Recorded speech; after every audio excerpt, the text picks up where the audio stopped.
Alors, pour la suite des vidéos sur les fentes, deux petits exercices que vous pouvez faire à la maison. Vous avez juste besoin de 3 textiles, 3 gants, 3 paires de chaussettes comme vous voulez. Il faut juste qu'il y en ait 2 qui soient d'une couleur différente. Alors le premier exercice, vous aurez besoin que d'un seul textile, donc moi j'ai pris mes gants. Donc je pose mon gant par terre. On a dit dans la fente que le but c'est que le pied frôle le sol. D'accord ? Le but c'est de propulser les jambes le plus loin possible. Donc je me mets en garde le plus près possible de mon textile, donc là de mon gant. Alors une mauvaise fente par exemple ce serait ceci. Je procède en élevant mes orteils, ça commence bien, mais par contre je me retrouve à faire ceci. Ça c'est pas bon. Mon pied il a passé au-dessus de mon gant, ça c'est un échec. L'idéal du coup ce serait que ce gant soit projeté. Donc l'idée c'est ici. Si on veut le corder avec l'attaque, pourquoi pas. Mais du coup, j'allonge mon bras et je suis là. Je suis en équilibre, mon gant est parti. L'action, elle est correcte. Donc attention, quand vous êtes en fente, de bien avoir en fait un équilibre. Si vous avez les fesses qui sortent, vous allez pencher vers l'avant, vous risquez de tomber. À l'inverse, en fait, si vous avez le dos qui part vers l'arrière, vous allez déséquilibrer. Donc vous avez beau être en équilibre, vous forcez votre équilibre. Donc ça dépend. Il faut sentir en fait qu'on est correctement en équilibre.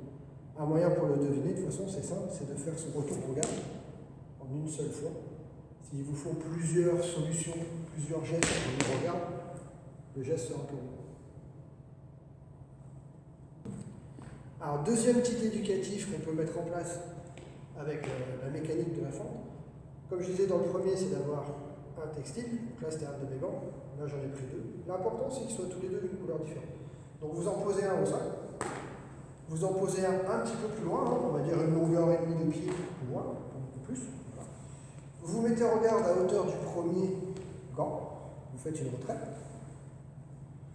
Et en fait l'idée c'est tout ça. Là, dans cet exercice, le but ça va être de travailler de l'amplitude et de la pousser.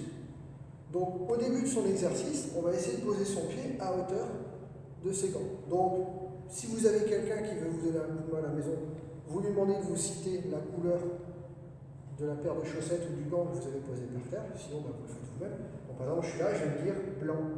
Et je vais commencer par faire une petite fente. Alors, comme elle n'est pas complète, c'est ce qu'on appelle une demi-fente. La jambe derrière n'est pas tendue, parce que ce n'est pas une vraie fente. Je reviens en garde. Noir à noir, là je suis loin comparé à ma base. Donc là, c'est une fente que je dois faire.